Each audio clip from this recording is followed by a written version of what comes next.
On Christmas Eve, an exhausted woman cleans the floor of a luxurious building while her daughter watches in wonder at the lights of the tree.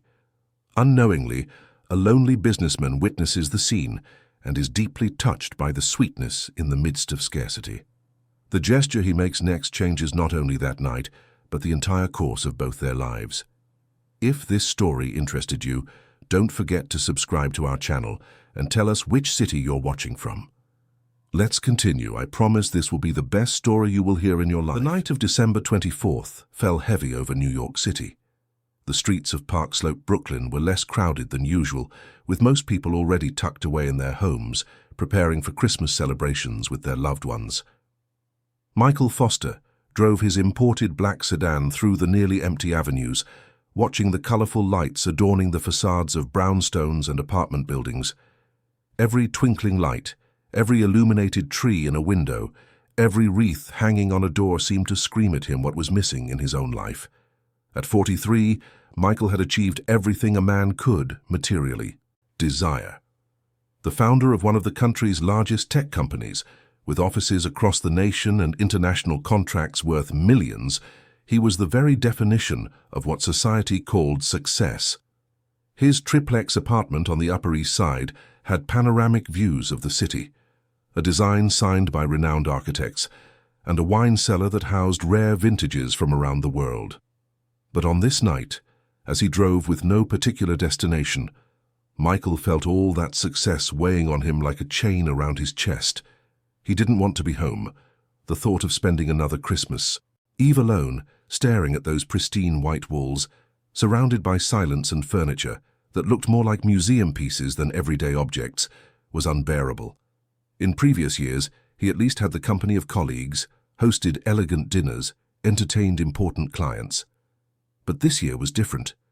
This year, Michael simply didn't have the strength to fake a joy he didn't feel. The separation from Patricia had happened 4 years ago. It was an amicable divorce without major fights or public scandals, handled by competent lawyers and generous financial settlements. She got the country house in the Berkshires. He kept the apartment and the main investments. All very adult, very rational, very cold. The problem wasn't the division of assets. The problem was Laura.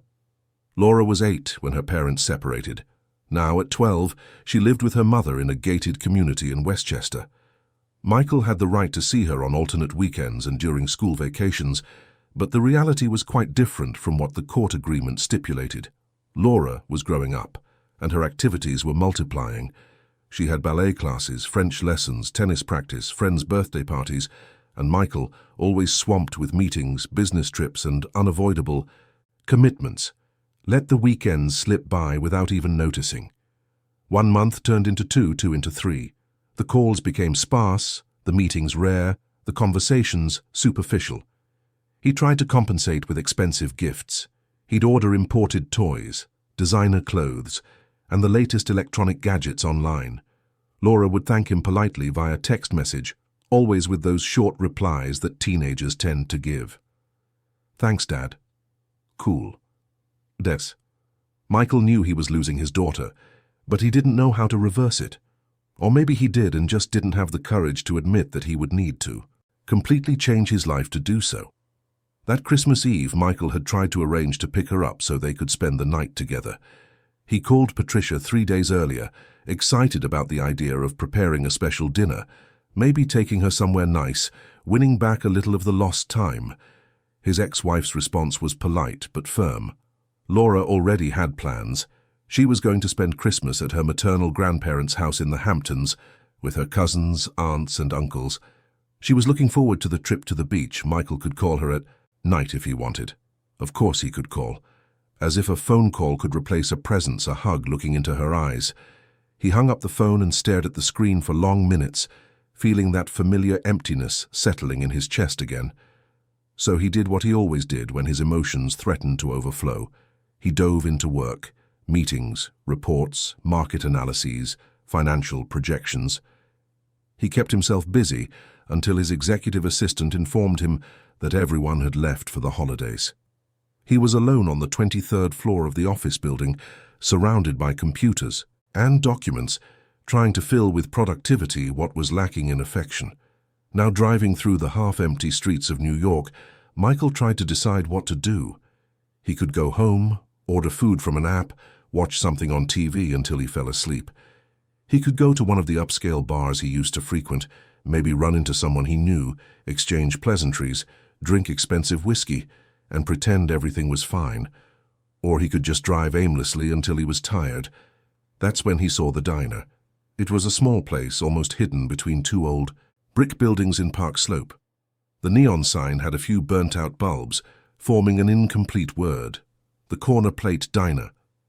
The facade was simple, painted a faded yellow, with large windows that revealed a modest interior. Only 3 or 4 tables were occupied. It wasn't the kind of place Michael frequented. His dinners usually took place in Michelin-starred restaurants with menus in French and a sommelier at his disposal.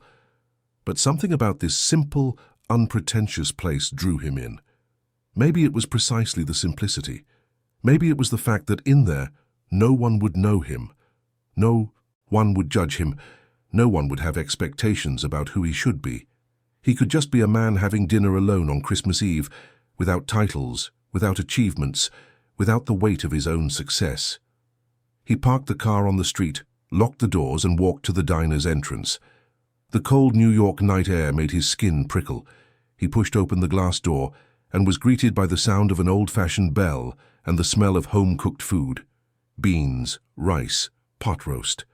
Simple smells that brought back distant memories of a childhood that seemed to have happened in another life. The interior was even more modest than it looked from the outside. Walls with peeling paint in some spots, a cracked ceramic tile floor, ceiling fans spinning slowly. The tables were formica that imitated wood. The chairs had plastic seats. There was a counter at the back where a middle-aged woman in a sauce-stained apron was organizing plates. A grey-haired man, probably the owner, was sitting near the cash register, watching a TV show on an old set. Michael chose a table in the corner away from the television and sat down. The chair creaked under his weight. A young waitress, who couldn't have been more than 20, approached with a laminated menu in her hands. He ordered the daily special: rice, beans, steak with onions, and fries. Nothing fancy, nothing planned. Just food. The waitress jotted it down without saying much, nodded, and walked away. While he waited, Michael looked around. The other tables had couples, mostly elderly, talking quietly as they ate. There was a sense of peace in that environment, something he couldn't find in the places he usually went. No one there was worried about impressing, showing status, or competing. They were just there, living, existing. That's when the diner door opened again and the bell chimed. Michael turned his head automatically, more out of reflex than real interest. And then he saw her. She was a woman, looking to be in her early 30s, wearing a coat that was too thin for the cold of that night. The fabric was frayed at the cuffs. The zipper wouldn't close properly. Her brown hair was pulled back in a simple ponytail, a few rebellious strands escaping around her face. She had delicate features, but there was a mark of deep exhaustion in her brown eyes. She was holding the hand of a little girl who couldn't have been more than 6 or 7. The child wore a pink jacket that was visibly too small for her, the sleeves stopping well before her wrists. Her eyes were large and expressive, and she looked around the diner with that genuine curiosity that only children possess. Her cheeks were red from the cold. The woman led the girl to the counter, where the attendant greeted them with a friendly smile. Michael couldn't hear the full conversation, but he watched the scene with growing attention. He saw the woman open a worn-out cloth purse and start taking out coins. Quarters, dimes, a few dollar coins. She placed them on the counter and began to count them carefully, her lips moving silently as she added them up. The girl tugged on her mother's coat sleeve and asked something. Michael didn't hear the question, but he saw the hopeful expression on the child's face. The woman stopped counting the coins for a moment, looked at her daughter, and said something in a low voice. The girl nodded, but the hope in her eyes dimmed a little. The attendant took the coins and counted them too, then consulted a price list taped to the wall. There was a brief exchange of words. The woman nodded, thanked her with a sad smile, and ordered what Michael imagined was the cheapest item on the menu. The attendant confirmed the order, and the woman led her daughter to a table near the window. Michael felt something tighten in his chest. That simple scene, That ordinary gesture of a mother trying to gather coins to feed her daughter had something deeply moving about it. He thought of Laura, of how he never had to worry if there would be food on the table, if the money would be enough. Laura always had everything: clothes, toys, private school, trips, everything, except the constant presence of her father. The waitress brought his plate, and Michael began to eat mechanically, not really paying attention to the taste. His eyes, however, kept returning to the table where the woman and the girl were waiting. The child swung her legs, which didn't reach the floor, and drew with her finger on the table's surface, creating invisible shapes. The mother looked out the window, lost in thoughts that Michael imagined were not very happy. When their plate arrived, it was just one: rice, beans, and a piece of grilled chicken. Simple, small. The woman divided the food into 2 unequal portions on the plate itself, using her fork to separate them.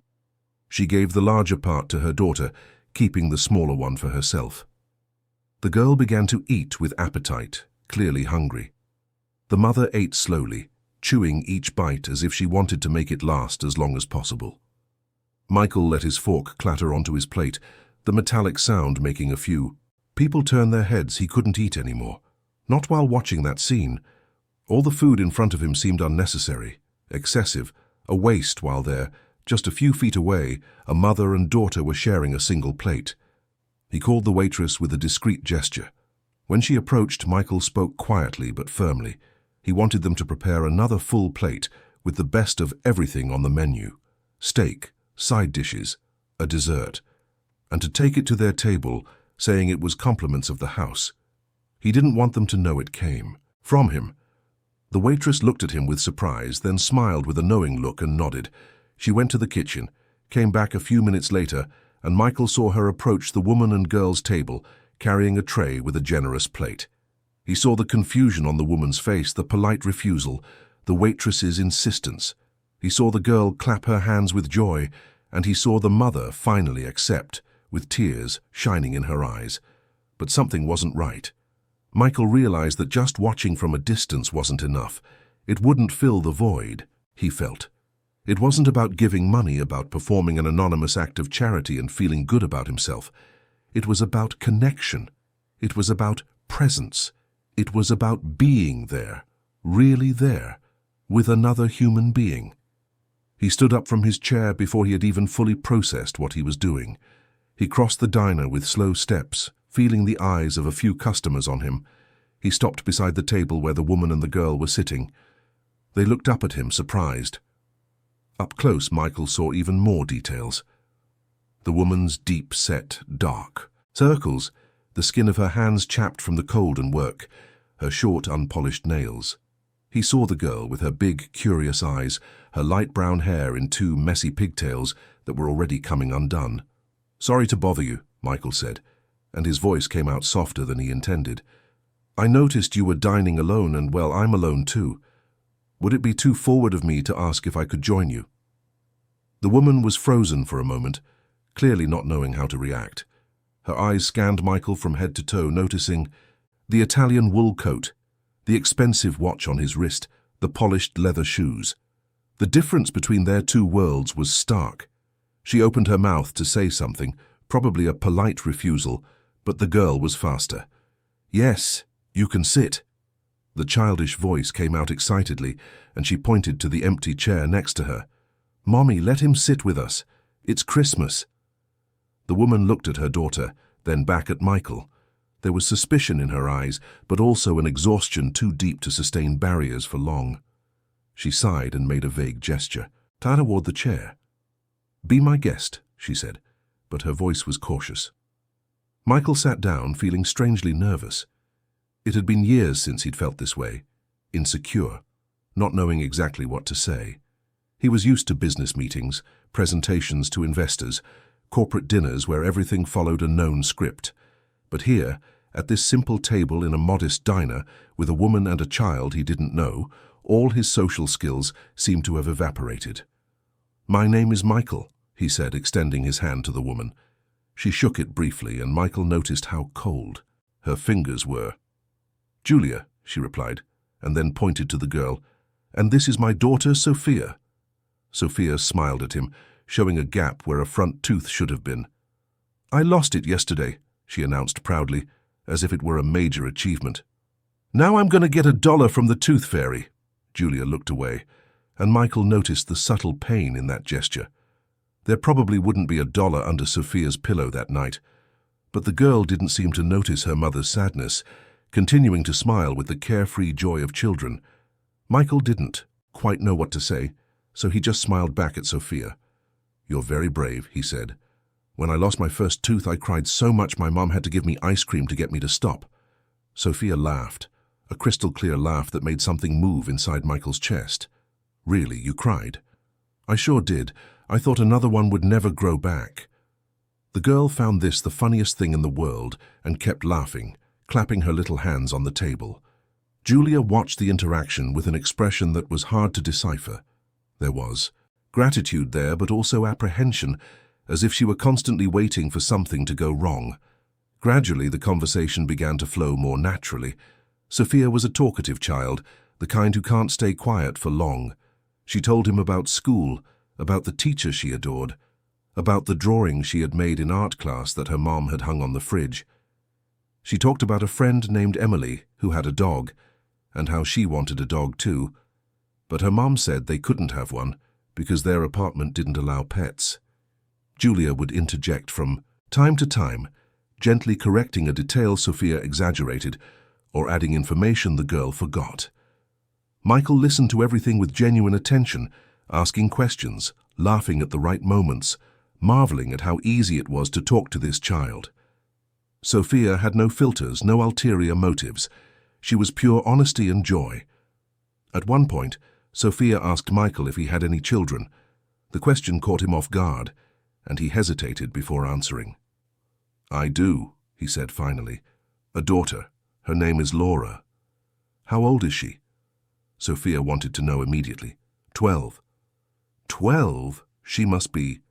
So cool. Is she coming to have dinner here too? The innocence of the question hurt more than Michael expected.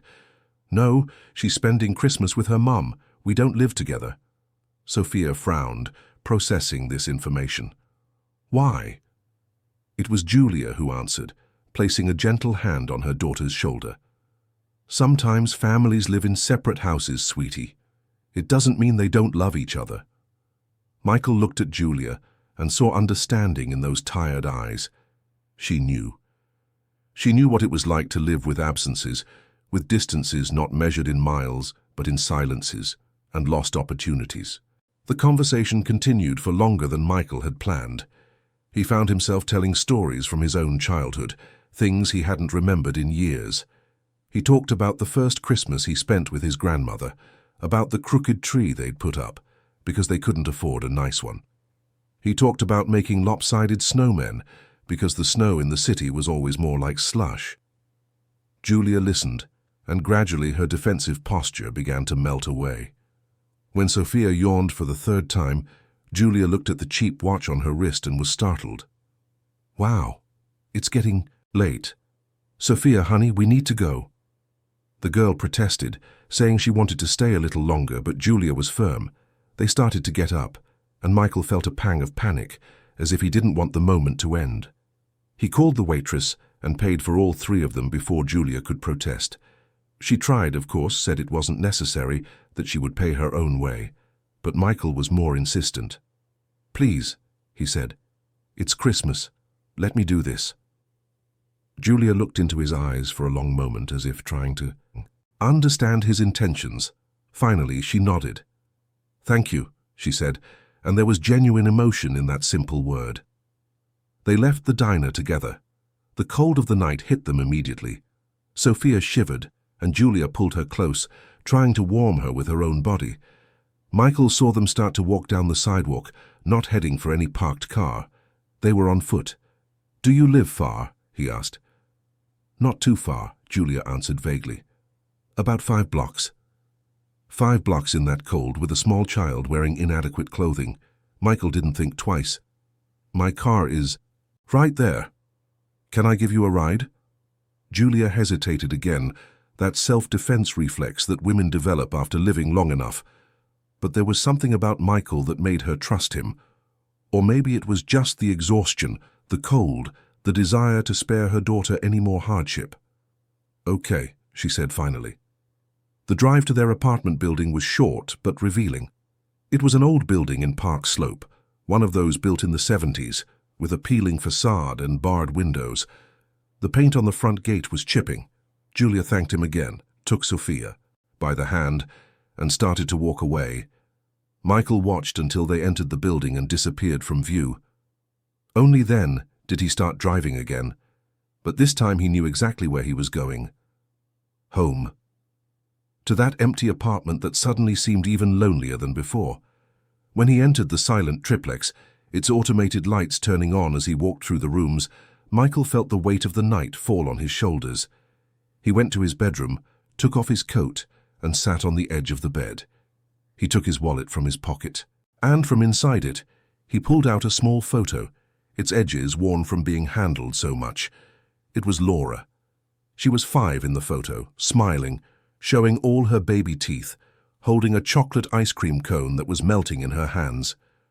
Michael remembered that day. It had been an ordinary Sunday, nothing special, just a father and daughter walking in the park. Laura had run, laughed, played. He had been present, completely present. When did that change? When did he stop being a present father and become just a distant provider? He picked up his cell phone and dialed Laura's number. The phone rang once, twice, 3 times. On the 4th ring it went to voicemail. His daughter's recorded voice, cheerful and childlike, asking him to leave a message. Michael opened his mouth to speak, but no words came out. What would he say? Sorry for not being there. Sorry for choosing work so many times. Sorry for letting you grow up without me. He hung up without leaving a message. He lay down on the bed, still dressed, staring at the high ceiling of the room. The city lights streamed in through the enormous windows, creating ghostly patterns on the white walls. He thought of Julia and Sophia in that small apartment 5 blocks away. He thought of how they seemed to have so little, but at the same time, they had everything. They had each other. They had presence. They had love. And he, with all his money and success, had only empty walls and silence. It was the last thing he thought before finally falling asleep, exhausted from a kind of weariness that no amount of sleep could cure. The next day dawned cold and overcast. Julia woke up before sunrise, as she always did, to the shrill sound of the cheap alarm clock she'd bought at a dollar store. The apartment was freezing. The heater had broken weeks ago, and she still hadn't managed to save enough money to fix it or buy a new one. She pulled the frayed blanket up to her chin and lay there for a few more seconds, gathering the strength to face another day. In the next room, separated only by a thin plywood partition she had installed herself to give her daughter some privacy, Sophia was still sleeping soundly. Julia got up silently, put on a robe torn at the sleeves, and went to the tiny bathroom. The shower faucet dripped constantly, a sound that had become part of the soundtrack of her life. She took a quick shower, the water fluctuating between lukewarm and cold, then put on the jeans she wore to work and a thermal shirt under her uniform blouse. As she prepared weak coffee in the cramped kitchen, her thoughts returned to the previous night. She still couldn't fully process what had happened. That man, Michael, with his expensive clothes and polite manner, sitting down at their table as if it were the most natural thing in the world, paying the bill without expecting anything in return, giving them a ride home without asking invasive questions or expecting any kind of payback. Julia had learned the hard way that nothing in life was free. Every kindness had a price, every bit of help came with expectations. Men like Michael, well-dressed and charming, didn't approach women like her without ulterior motives. But something about him was different. There was a sadness in his eyes that Julia recognized, because she saw the same sadness reflected in the mirror every day. It was the loneliness of someone who has many things, but misses the ones that truly matter. She drank the bitter coffee, looking out the small kitchen window. Down below, the city was beginning to wake up. A few lights came on in the neighboring buildings. Cars passed through the still empty streets. It was December 25th, Christmas Day. But for Julia, it was just another work day. The store where she worked didn't close for holidays. On the contrary, That's when they needed employees the most, because that's when people went out to exchange gifts that didn't fit or weren't liked. The problem was that the woman who usually watched Sophia on weekends and holidays had gone to visit family upstate. Julia tried calling 2 other acquaintances, but no one answered. They were probably with their own families, celebrating, laughing, living the life that appeared in TV commercials and seemed to exist only for other people. There was no other option. She would have to take Sophia to work. She went to her daughter's little room and woke her gently, stroking her messy hair. Sophia opened her eyes slowly, blinking against the dim light coming through the window. "Good morning, Princess," Julia whispered. "You need to get ready. Today you're going to work with Mommy." Sophia rubbed her eyes and smiled sleepily. "Am I going to help you sell things?" Julia smiled back, even though her heart ached. "You sure are, sweetie. You're going to be a big helper." She helped her daughter get dressed, choosing the warmest clothes they had: sweatpants, a long-sleeved shirt, the pink jacket that was already too small but was the only one they owned. She braided Sophia's hair into 2 pigtails while the girl ate bread and butter, her eyes glued to the cartoon on the old TV in the living room. They left the house when the city was still half asleep. They took 2 buses, Sophia sitting on her mother's lap to save a fare, watching the streets decorated with Christmas ornaments through the window. The girl pointed to every inflatable Santa, every lit-up tree, every colorful shop window, making excited comments that Julia answered with infinite patience. The store where Julia worked was in a busy downtown commercial area near Canal Street. It was one of those popular establishments that sold a little bit of everything: clothes, shoes, accessories, costume jewelry, beauty products, household goods, all crammed onto tight racks and shelves that went from floor to ceiling. The space was small, too hot in the summer and too cold in the winter, always crowded with customers haggling over prices. The manager, Mr. Henderson, was a man in his 50s with a protruding belly, a loud voice and a short temper. When he saw Julia walk in with Sophia by the hand, he frowned immediately. "Julia, what is this? You know you can't bring a child in here." Julia swallowed her pride and spoke as politely as possible. "I know, Mr. Henderson, but the person who watches her is out of town and I couldn't find anyone for today. She'll be quiet, I promise. You won't even notice she's here." Henderson huffed, looked at Sophia as if she were a piece of misplaced furniture, and made an impatient gesture with his hand. "Fine, have her stay in the stockroom, and I don't want to hear a peep, you understand? If she disrupts the work, you'll have to leave, and I'll dock your pay for abandoning your post." Julia nodded quickly, thanked him, and took Sophia to the back of the store. The stockroom was a tiny, windowless cubicle with boxes stacked to the ceiling and a strong smell of mildew and cardboard. There was a broken plastic stool in one corner. Julia wiped the seat with her sleeve and sat her daughter down. "You're going to stay here for a little while, okay, sweetie? Mommy will be right out front. If you need anything, just call for me quietly." Sophia looked around the cramped, dark space, but didn't complain. She had learned from a young age not to cause problems for her mother. "Okay, Mommy, can I draw?" Julia grabbed some old advertising flyers from a corner and a pen she carried in her purse. "You sure can. Draw something really pretty to show me later." She kissed her daughter's forehead and went back to the sales floor. There were already customers waiting, handling merchandise, asking to see different sizes, complaining about prices. Julia put on her best professional smile and dove into her work. The hours dragged on with painful slowness. Her feet ached from standing for so long. Her legs throbbed. Her voice grew hoarse from talking, explaining, convincing, smiling. Customers were impatient, rude, demanding. One woman accused her of selling a defective product and yelled at her in front of everyone. Mr. Henderson reprimanded her for being too slow with a customer. Another employee, Carla, made snide remarks about her bringing her daughter, saying it was unprofessional. Julia endured it all in silence. She needed this job. She needed the minimum wage and a half she earned, the occasional tips when she got lucky, the overtime she sometimes managed to get. Every cent counted. Rent, water, electricity, gas, food, medicine, Sophia's school supplies. The bills never ended and the money was never enough. Every hour she could, she ran to the stockroom to check on her daughter. Sophia remained seated on the stool, drawing in silence. She had made several drawings: a house with a triangular roof and a chimney, a tree full of colourful flowers, 3 people holding hands, 2 big and 1 small.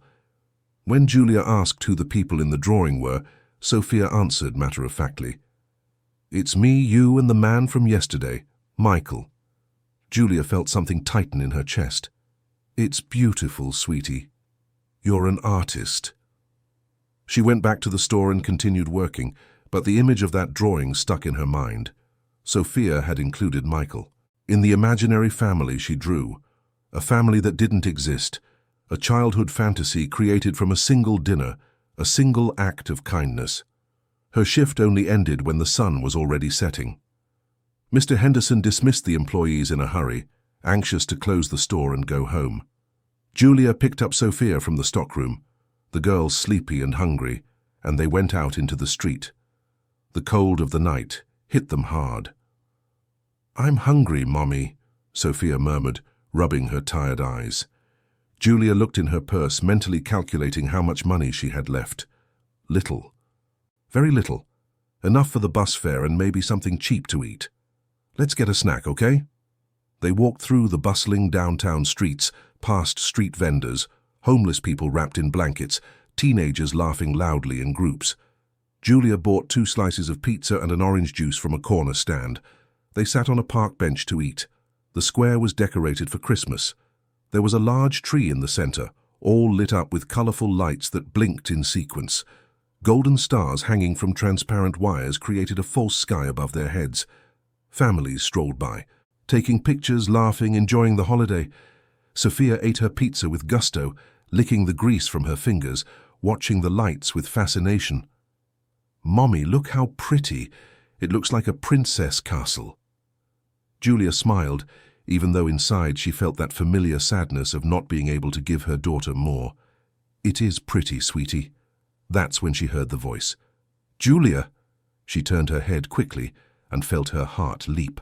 There, standing a few feet away, was Michael. He was wearing a dark overcoat over a dress shirt, his hands in his pockets, a look of genuine surprise on his face. He seemed to have stepped out of a completely different world, and in a way he had. "Michael!" Sophia shouted excitedly, completely forgetting her pizza. She jumped off the bench and ran to him, clinging to his leg in a spontaneous hug that caught the man completely off guard. He hesitated for only a second before placing a hand on the girl's head, stroking her hair gently.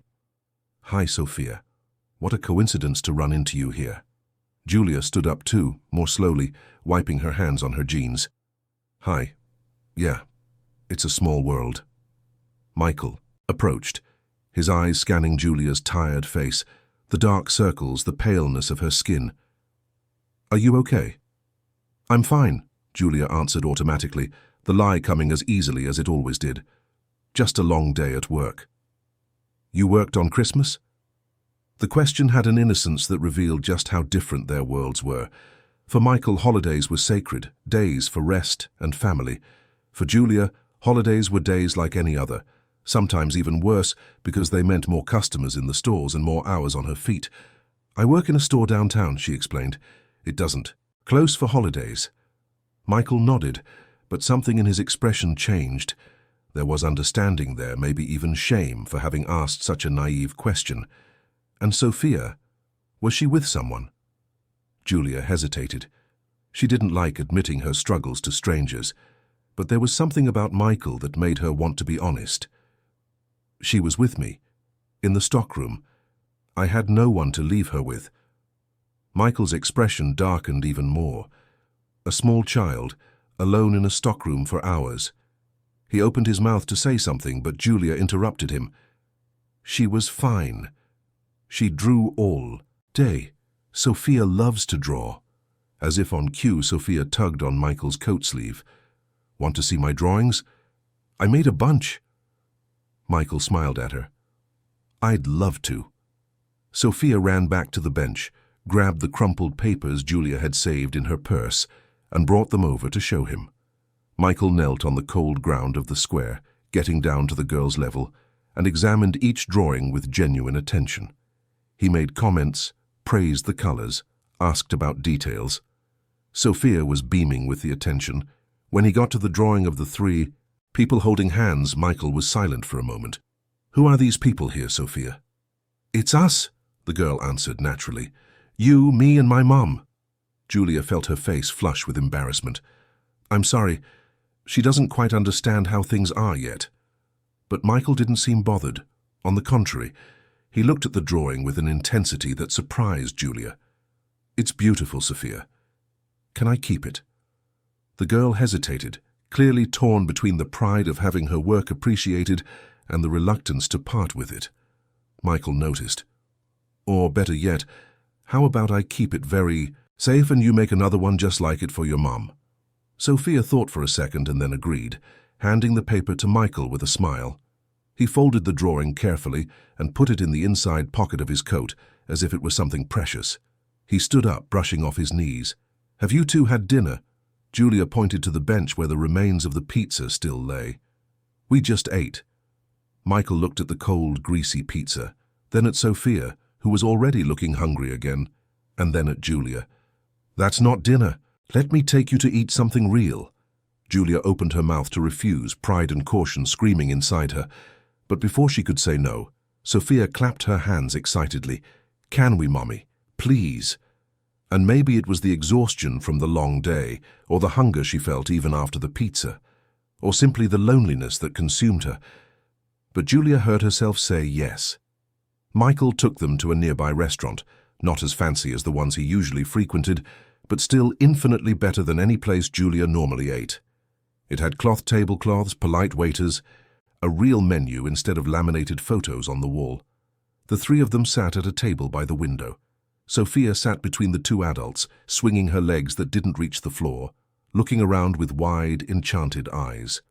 Michael ordered a full meal for each of them, without asking prices, without hesitating.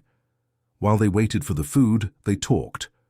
Or rather, Sophia talked non-stop, and the adults listened, smiling, asking occasional questions. The girl told them about school, about her teacher, Miss Davis, who was the coolest in the world, about how she got an A on her last math test. She talked about her friend Emily again, about the books she liked to read, about her dream of one day having her own room, painted all pink. Michael listened to everything with an attention that surprised Julia. It wasn't the polite, superficial attention people usually gave children. It was genuine interest. He asked specific questions, remembered details Sophia had mentioned, truly engaged with what she was saying. At one point, while Sophia was distracted by the garlic bread the waiter had brought, Michael turned to Julia. "And you? How was your day, really?" The question caught Julia off guard. No one ever asked about her day. She was invisible to most people, just another sales clerk in another store, someone to be used and discarded. But here was Michael, looking directly at her, waiting for a real answer. "It was exhausting," she admitted. "My feet are throbbing. I had to be on my feet from 8 in the morning until 6 at night without a break. And I still got yelled at by my manager for bringing Sophia." "He had no compassion at all?" Julia gave a bitter smile. "Compassion doesn't pay the bills. To him, I'm replaceable. If I don't do the job, there are 10 other people waiting for the spot." "That's unfair." "That's life," Julia said with a shrug. "I'm used to it."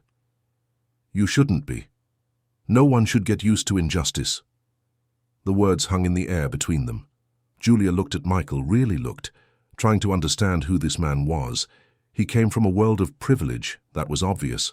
But there was something broken in him, a sadness that wealth couldn't fix.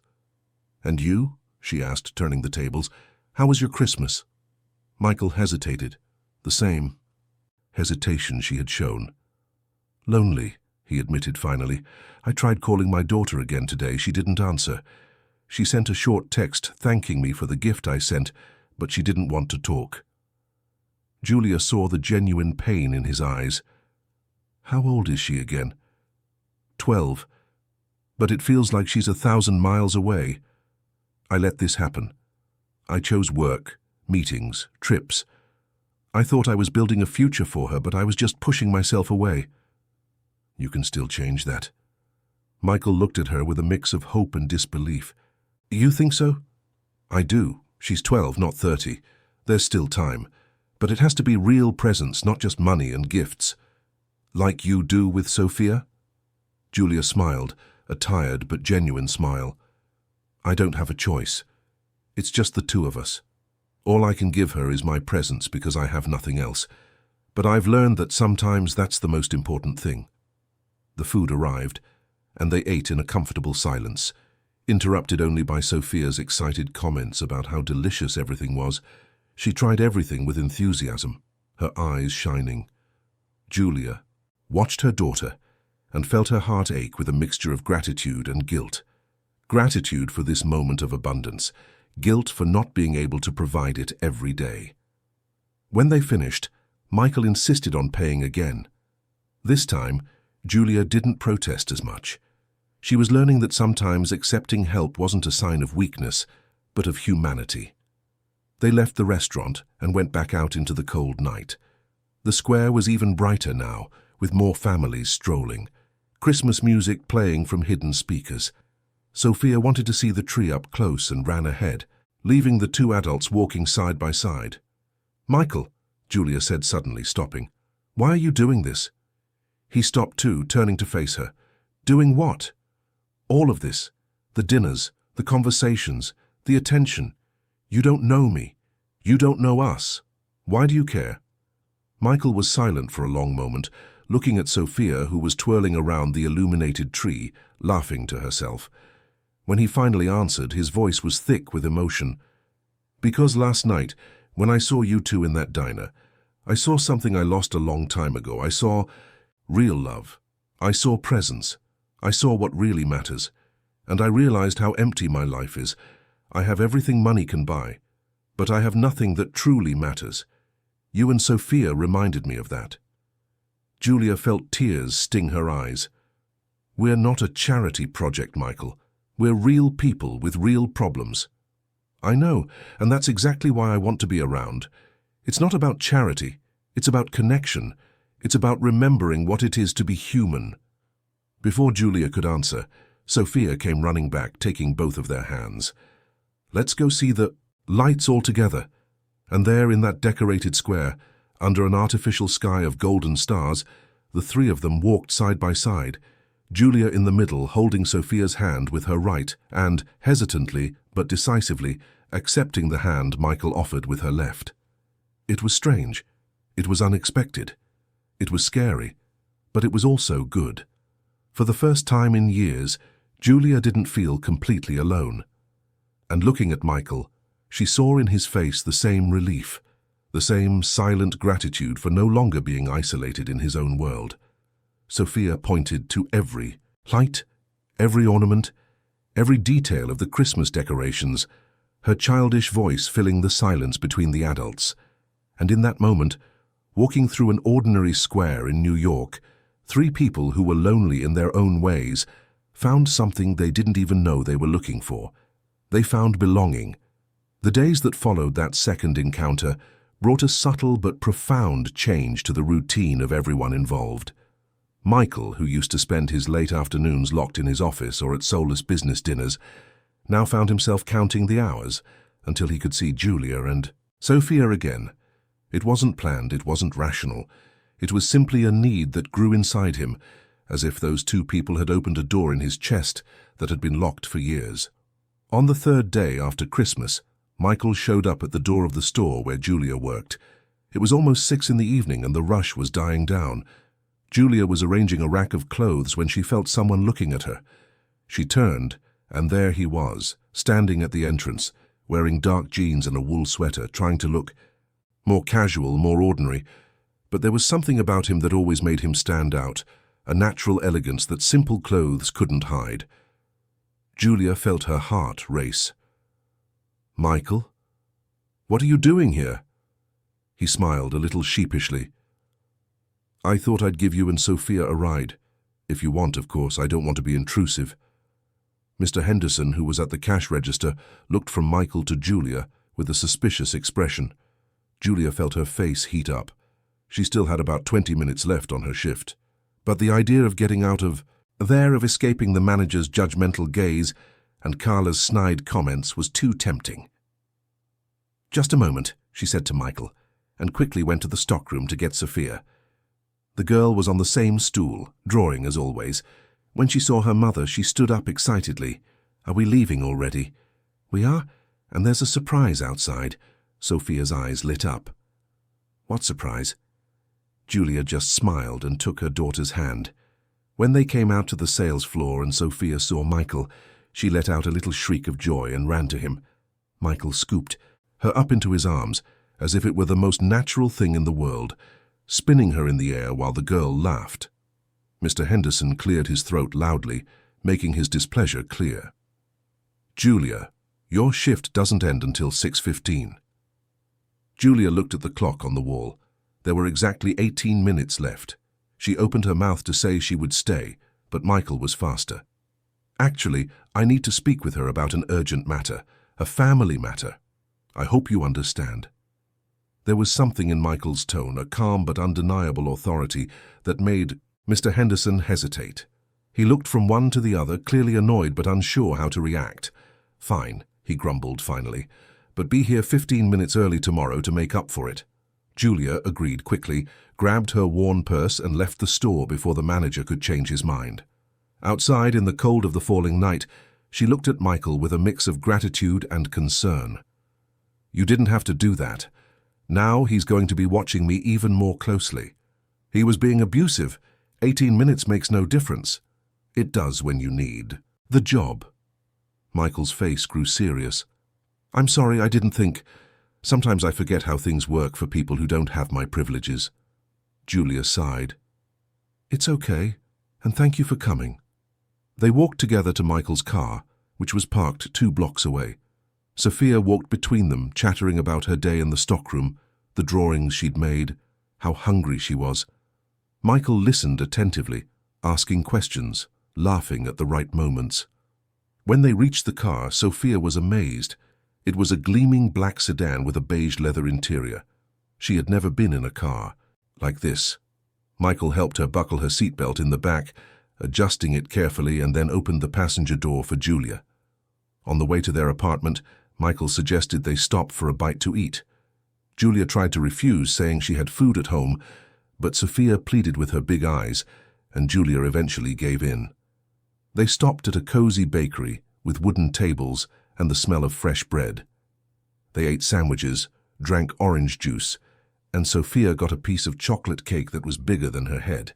This became a routine. Michael would show up at the end of Julia's shift 3 or 4 times a week. He would take them to dinner, or simply give them a ride home. Sometimes he brought small things, a simple toy for Sophia, a chocolate bar, a coloring book. Once, he appeared with a new coat for the girl, a real coat, thick and warm in the pink color she loved. Julia tried to refuse, said it was too much, but Michael insisted, saying he'd seen it in a window and just couldn't resist buying it. One Saturday, Michael invited them out for the day. They went to Central Park, walked along the tree-lined paths, watched a street theater group perform, and had ice cream even though it was cold. Sophia ran ahead, exploring, laughing, being a child in a way Julia could rarely provide. And Michael was there, patient, attentive, present in a way that surprised Julia more and more. She began to wonder why he was doing all this. She tried several times to understand his motivations, to look for ulterior motives, but she found nothing but loneliness and a genuine desire for connection. Michael never made any inappropriate advances, never suggested anything beyond friendship. He treated Sophia with a fatherly affection that made Julia's heart both ache and warm. It was during one of these visits, on a late afternoon, when the 3 of them were sitting in Julia's small apartment drinking hot chocolate that Michael had brought, that Sophia handed him a folded piece of paper. "I made this for you," she said, shy in a way that was unusual for her. Michael carefully unfolded the paper. It was another drawing, more elaborate than the previous ones. It showed 3 figures holding hands, with carefully drawn smiling faces. One had long brown hair, clearly Julia. Another was small with pigtails, Sophia, and the third was tall, with short hair, him. Above the three figures written in crooked, colourful letters was the phrase, "My family." Michael stared at the drawing for a long time. Julia saw his eyes well up, saw him blink rapidly to hold back tears. He folded the paper with the utmost care and put it in his shirt pocket, right over his heart. "This is the most beautiful drawing I've ever received in my life, Sophia." "Thank you." The girl smiled, proud, and then went back to playing with the coloured pencils, scattered on the coffee table.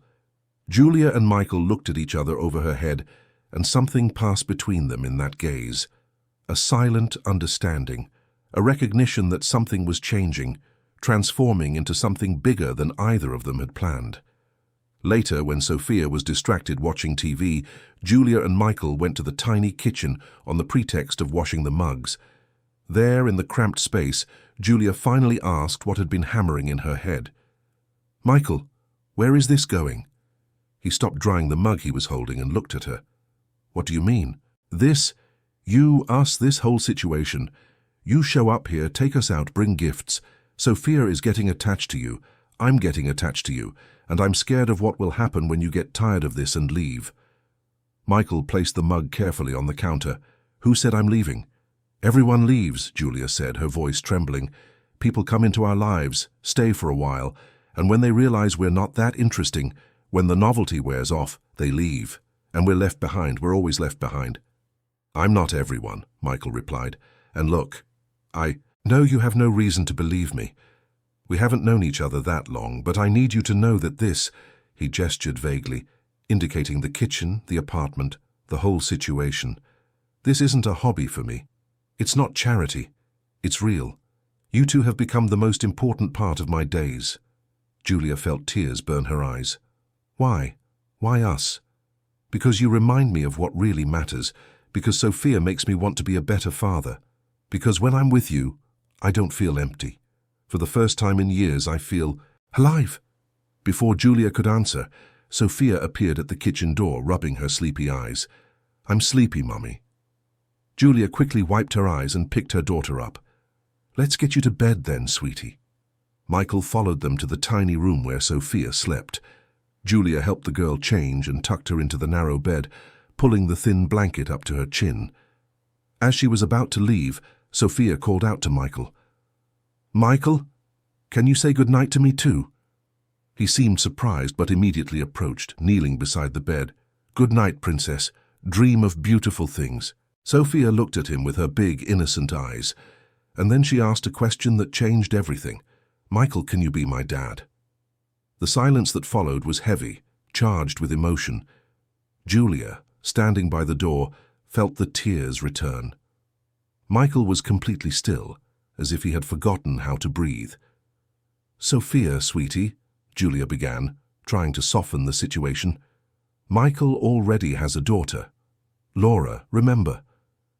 "But he can have two," the girl insisted, with the simple logic of children. "Laura can be my sister and he can be a dad to both of us." Michael looked at Sophia, then at Julia, and when he spoke his voice was hoarse with emotion. "It would be an honor, Sophia, the greatest honor of my life." The girl smiled, satisfied, and closed her eyes. Within minutes she was asleep, her breathing soft and regular. Michael stayed there for a while longer, just watching, a hand resting gently on the blanket. When they finally left the room, Julia was crying openly. Michael pulled her into a hug, and she allowed herself to break down, letting out all the tension, all the fear, all the hope she had been holding. "And she doesn't understand what she's asking," Julia sobbed against his chest. "She's too little." "Maybe she understands better than we do," Michael replied. "Kids see things more simply, without all the complications we add." They stood like that for a long time, embracing in the tiny living room, the world outside continuing on while inside that small apartment, something new and fragile was being born.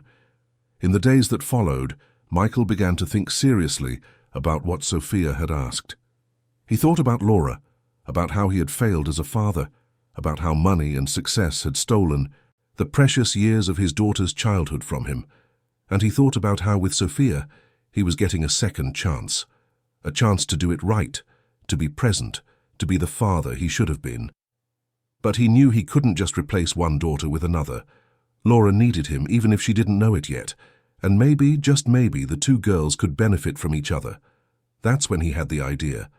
He called Patricia and for the first time in years had an honest conversation with his ex-wife. He told her about Julia and Sophia, about how they had come into his life, about how it had made him realize how absent he had been. Patricia was silent for a long time, and Michael waited, fearing her reaction. When she finally spoke, her voice was surprisingly gentle. "I've noticed a change in you these last few weeks. The few times we've talked, you seem different, lighter, more human." "And what about Laura?" Michael asked. "Do you think she'd be open to meeting Sophia?" Patricia thought for a moment. "Laura has missed you even if she won't admit it. Maybe meeting this girl, seeing you be a good father to her, might make Laura want you back in her life too." And so, 3 weeks after that first meeting in the diner, Michael arranged for the two girls to meet. He chose the same square where he had walked with Julia and Sophia, thinking it would be neutral territory, a public place where everyone would feel safe. He arrived half an hour early, more nervous than he could remember being in years. Julia and Sophia appeared first. The girl was wearing the new pink coat Michael had given her, her cheeks rosy from the cold, her eyes shining with excitement. Julia was more reserved, clearly apprehensive. "Are you sure about this?" she asked quietly, while Sophia ran to see the Christmas tree that was still up in the square. "I am. Laura needs to know about this part of my life, and I think they'll get along." Julia nodded, but he could see the worry in her eyes. He knew what she was thinking. What if Laura rejected Sophia? What if the girls' feelings were hurt? What if this whole fragile situation they were building came crashing down? But then Patricia arrived with Laura, and there was no more time for doubts. Laura had grown since Michael had last seen her in person. She was taller, thinner, with teenage features beginning to appear on her still childish face. She wore ripped jeans, a denim jacket over a hoodie, and white sneakers. Her light brown hair was pulled back in a high ponytail, a few loose strands framing her face. "Hey, Dad," she said, and her voice had a caution that made Michael's heart ache. "Hi, Laura." He approached and hugged her, and she allowed the embrace for a brief moment before pulling away. "Thanks for coming." Laura looked around, clearly looking for Julia and Sophia.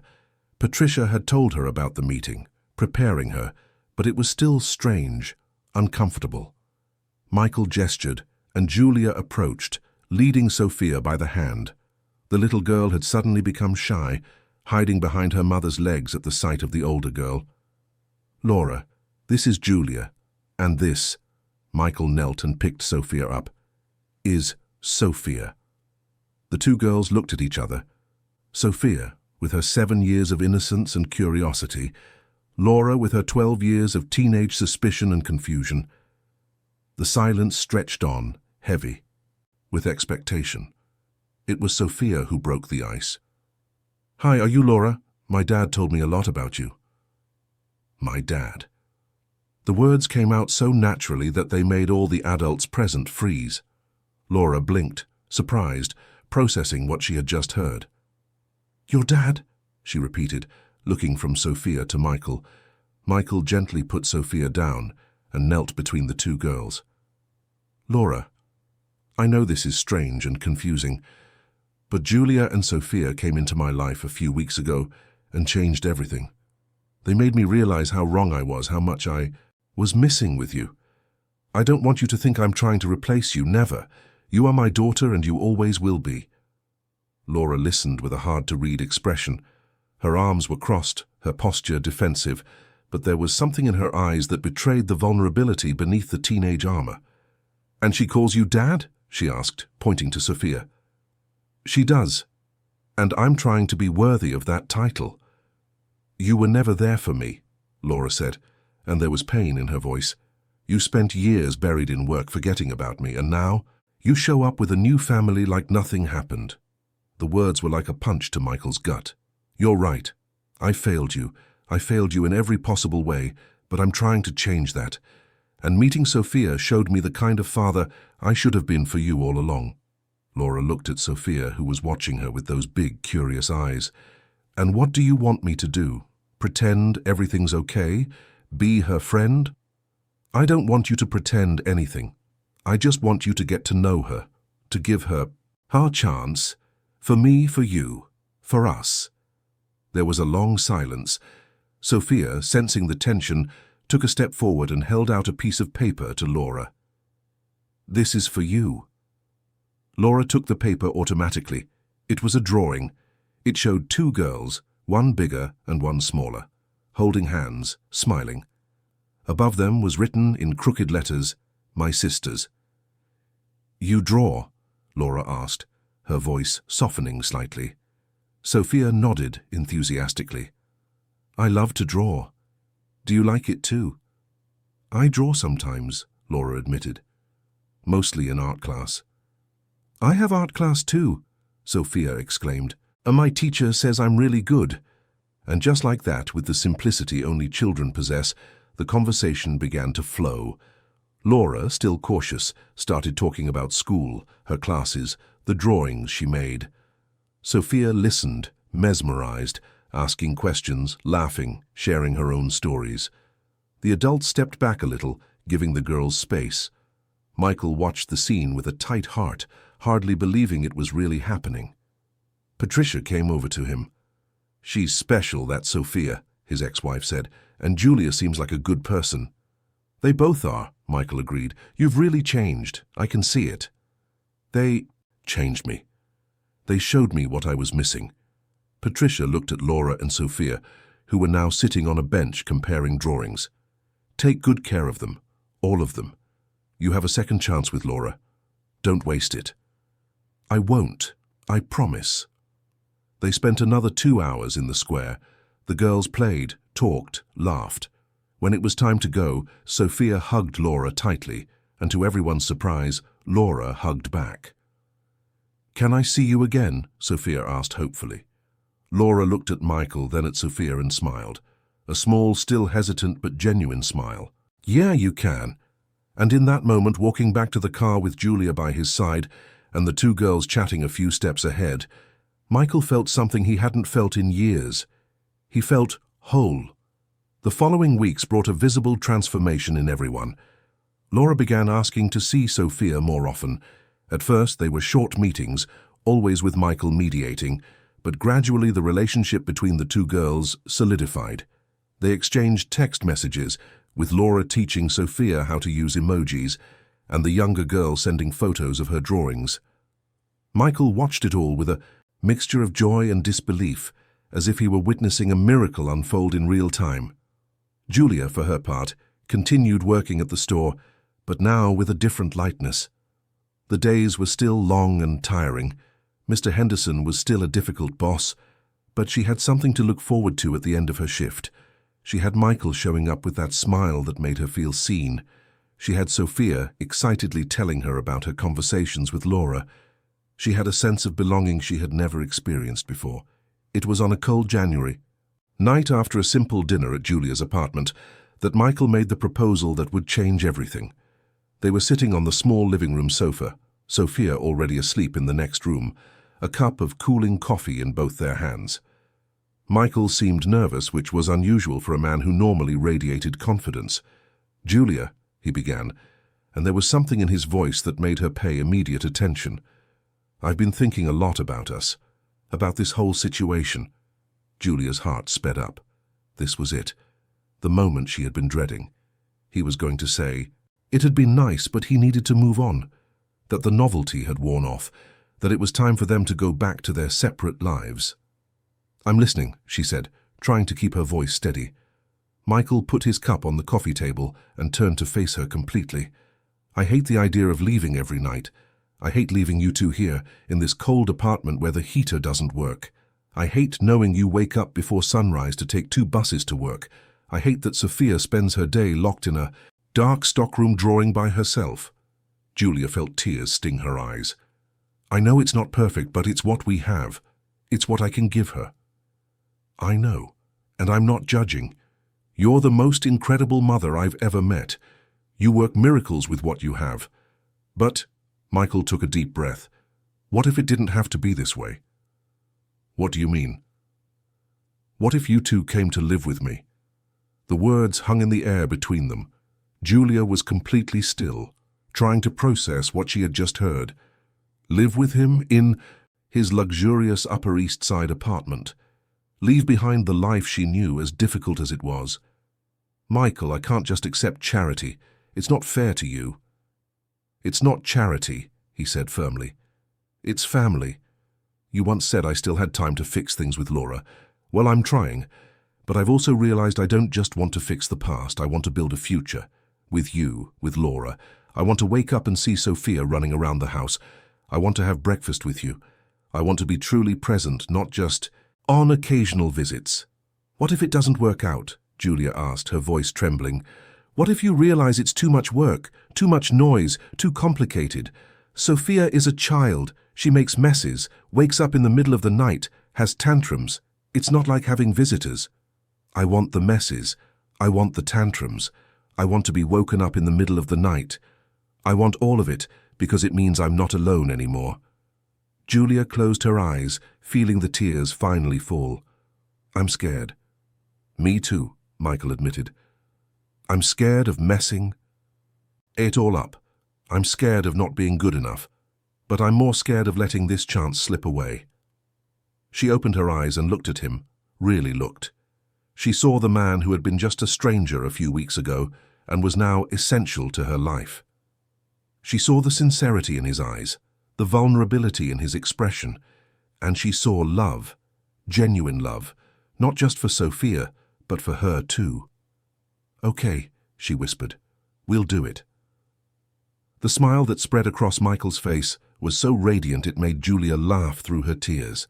He pulled her into a tight hug, and she let herself stay there, feeling for the first time in years that she didn't have to carry everything alone.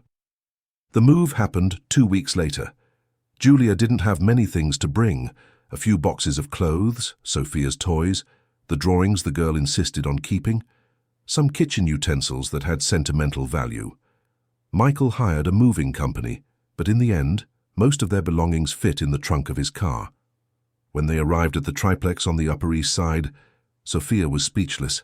She had never seen anything like it. The immense rooms, the high ceilings, the enormous windows with a view of the entire city. Michael showed her the room he had prepared for her. It was 3 times the size of their entire old apartment. It had a canopy bed, her very own desk, a bookshelf filled with books and art supplies, and walls painted a soft pink that Sophia immediately adored. The girl ran around the room, touching everything, laughing with pure joy. Is this mine? All of this is mine? All yours, Princess, Michael answered, and Julia saw tears in his eyes too. Julia's room was next to Sophia's. It was equally spacious, with a walk-in closet, a private bathroom, and a balcony overlooking the city. She stood in the middle of the room, feeling small and out of place. Michael noticed her hesitation. You don't have to stay here if you don't want to. You can choose any other room, or we can redecorate, paint it a different color, change the furniture. I want you to feel at home. It's perfect, Julia said, and it was true. It was more than perfect. It was frighteningly perfect. The first few days were strange. Julia would wake up in the middle of the night not knowing where she was, the silence of the huge house making her uncomfortable. She was used to the noises of the old building, the neighbor who watched TV too loud, the dog barking in the apartment above. Here everything was silent, controlled, too perfect. But gradually, the house began to change. Sophia scattered toys in the living room, left colored pencils on the dining table, hung drawings on the stainless steel refrigerator. Julia cooked simple meals in the gourmet kitchen, refusing to let Michael hire a housekeeper. She needed to do something, to contribute in some way. Michael, for his part, was discovering what it was really like to share a home with other people. He discovered that Sophia woke up at 6 in the morning every day, regardless of whether it was a weekend. He discovered that Julia liked to drink her coffee while reading the news on her phone. He discovered there was a simple happiness in making pancakes on a Sunday morning, in watching cartoons on the couch, in arguing over which movie to watch on a Friday night. A week after the move, Laura came to visit. Michael was nervous, unsure how his daughter would react to seeing Sophia settled in his home. using the space that had once been hers alone during visits. But Laura surprised everyone. She walked into Sophia's room and was amazed. "Wow, your room is awesome." The two girls spent the afternoon together, drawing, talking, laughing. When it was time for dinner, they all sat at the table. Michael at the head, Julia on one side, Laura on the other, Sophia between them. It was the first time the four of them had eaten together, and there was something sacred about that moment. It was during dessert that Laura asked a question that caught everyone off guard. "Dad, are you and Julia dating?" Michael nearly choked on his ice cream. Julia felt her face flush. Sophia looked from one to the other with curiosity. "We're friends," Michael answered, but his voice sounded uncertain even to himself. "Friends who live together," Laura pressed, with the directness of a teenager. "It's complicated," Julia tried to explain. Laura shrugged. "It doesn't seem complicated to me. You guys clearly like each other. So why don't you date?" "Because things aren't that simple," Michael said. "Why not?" Laura retorted. "You spent years saying it was complicated to visit me, that you had too much work, that it was hard to balance everything. And then you met Julia and Sophia, and suddenly you found time. You found out things can be simple when you really want them to be." The words echoed in the silence that followed. Sophia broke the tension. "I think Daddy Michael should date Mommy. Then we'd be a real family." "We're already a family," Michael said gently. "We don't need a title for that." "But it would be cool," Sophia insisted. "Then you could get married and have a wedding with cake and everything." Julia laughed nervously, trying to change the subject, but the seed had been planted. That night, after the girls were asleep and Laura had gone home with Patricia, Michael and Julia stood on the balcony, looking at the city lights. "The girls aren't wrong, you know," Michael said suddenly. Julia turned to look at him. "About what?" "About us. About this being more than friendship." Julia's heart pounded. "Michael, I don't want you to feel obligated to do anything. You've already done so much for us." "It's not an obligation," he said, taking her hand. "It's a choice. You came into my life like a hurricane, Julia. You showed me I was living wrong, that I had everything but had nothing. And now I can't imagine my life without you, without Sophia, without this wonderful mess you've brought with you." Julia felt tears in her eyes. "I can't imagine being anywhere else either." "Then you don't have to," Michael said, and pulled her closer. The kiss was gentle, full of unspoken promises, shared fears and renewed hopes. When they parted, they were both smiling. The following months were a time of adjustment and growth. Julia quit her job at the store despite her initial resistance. Michael convinced her she could find something better, go back to school if she wanted, focus on taking care of Sophia without the pressure of an exploitative job. She started a technical course in graphic design, discovering a passion she never knew she had. Sophia blossomed in ways Julia had never thought possible. She transferred to a private school, made new friends, continued to draw, but now with quality materials and specialized classes. But the most important thing was that she had a family. She had a present mother. She had Michael, who was a father in all but name. She had Laura as a big sister. Laura visited with increasing frequency. Sometimes she would stay for the whole weekend, sleeping in the guest room Michael had prepared especially for her. The two girls became inseparable. Laura taught Sophia older girl things, light makeup, new songs, dance moves. Sophia looked up to her big sister with absolute devotion, and Michael was learning to be a real father. Not the distant father who sent expensive gifts, but the father who drove them to school, who checked their homework, who disciplined when necessary and hugged always. He was rebuilding his relationship with Laura and building a new one with Sophia, and both girls responded to his constant presence with growing love and trust. It was in November that Michael surprised Julia with a request. "I want you to meet my parents." Julia was nervous. Michael's parents lived on a farm in upstate New York. They were older and more traditional. How would they react to their son's unconventional situation? But when they arrived at the farm with both girls in tow, the reception was warm. Michael's mother, Helen, hugged Julia and Sophia as if she had known them for years. His father, Robert, showed the girls around the farm, letting Sophia feed the chickens and pick oranges straight from the tree. During lunch, Helen looked at her son with tears in her eyes. "I finally see you truly happy, Michael. It took a while, but you got there." And then December came again. A year since that first meeting in the simple diner in Park Slope. Michael suggested they decorate the house for Christmas all together. They bought a huge tree, boxes of ornaments, colorful lights. Laura was there, excited, competing with Sophia over where each ornament should go. Julia and Michael organized everything, laughing at the childish arguments, intervening when necessary. Christmas music played on the stereo. The smell of cinnamon and hot chocolate wafted from the kitchen, and laughter echoed through the rooms that had once been silent and empty. When it was time to put the star on top of the tree, Michael lifted Sophia so she could reach. Laura helped position it, holding the stepladder.